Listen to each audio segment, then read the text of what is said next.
Good morning, Warhawks. I'm Stephanie Wheeler. And I'm Willie Gray. You're watching the Hawkeye News.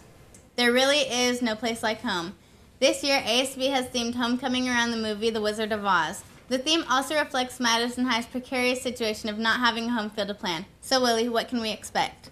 Madison's homecoming game is being played at Mira Mesa High on Friday, October 8th at 6:30 p.m. The opponent will be the Santana Sultans. Due to the fact of not having a field, Principal Nash commented, Mira Mesa had the only available field.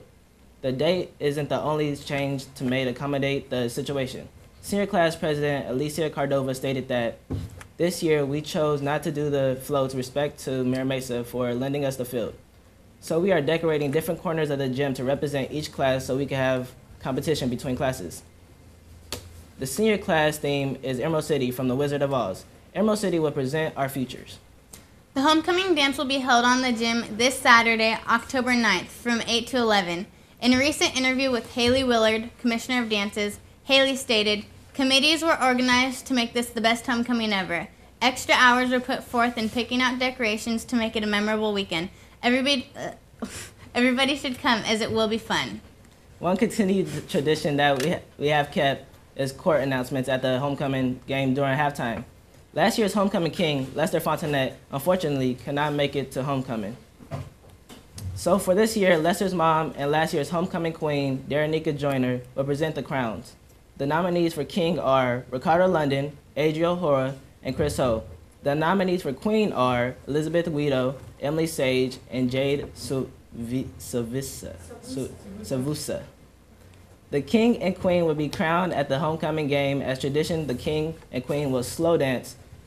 This year, it will be to the song Somewhere Over the Rainbow, to tie in the Wizard of Oz thing. Good luck to all who are running for king and queen. This is expected to be the best homecoming ever, so we hope to see you at all homecoming events.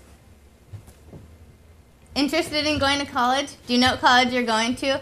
Well, you're in luck because several different colleges are coming to you. From October 14th to the 20th, several colleges are visiting Madison, including New Mexico State University, San Diego State University, and William Joseph University and Whittier College.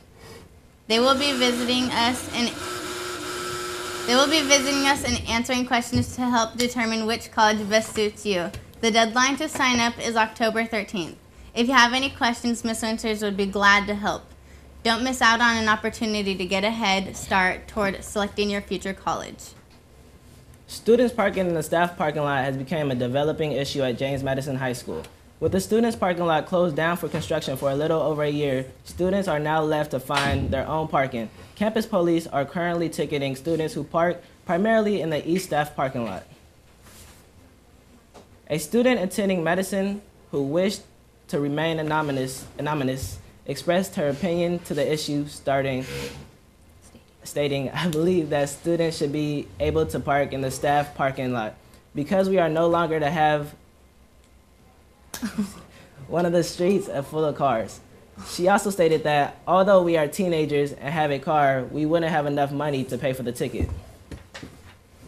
This issue is upsetting a lot of people, but police officer John stated, "It is not to upset anyone. It is just a rule that needs to be followed. Hope is on the way. Eventually, students will be able to return to their original parking once construction is done." Is there even a set date for when students get their parking lot back? I don't know, but I hope soon. I hope it's before January. That's when I get my license. If you're wondering why Willie and I are wearing these cute pink shirts, the answer is Madison Volleyball is doing a fundraiser, which also is supporting breast cancer. The shirts are being sold out of Lovato's room. That's room 1002. The shirts cost $15 and $5 goes to breast cancer.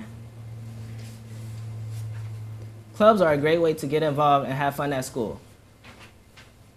At the beginning of each year, students have the opportunity to be part of a school community, meet new friends, and participate in activities they will not find in the classroom. This year, along with our existing clubs, we have a few new organizations emerging. The band club meets in band room 901 every day after school, and the choir club is in room 903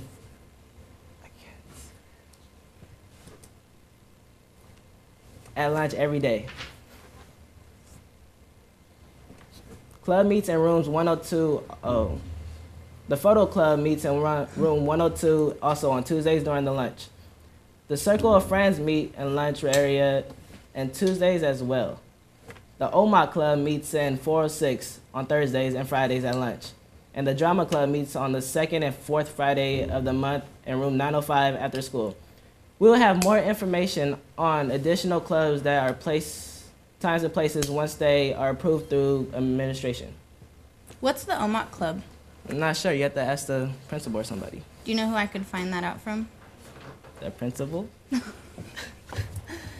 We begin our recap of last week's... Oh, you... And now it's time for sports. We begin our recap of last week's sports results with Madison's Mad Hackers field hockey team, who recovered from a 5-game losing start to their season and finally advanced to a 1-5 after an epic game.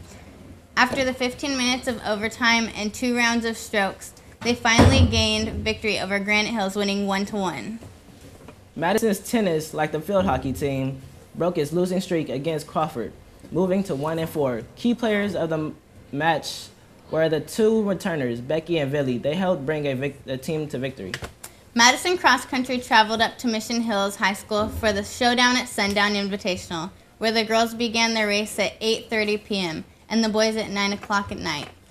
Season's best came from both new and returning runners. In this week's meet against Christian, the girls overall came up victorious, with the boys overall losing by a narrow margin. Although Madison football crushed the Kearney Comets 2 weeks ago, winning 30-7, last Friday's game was a tough loss, losing to Olympian 17-28. And that sums up our Warhawk Sport Report. Tune in again next week for the latest on our teams and the latest in Madison High news and events. Thanks for watching Warhawk News. Bye for now and see you next week. Bye.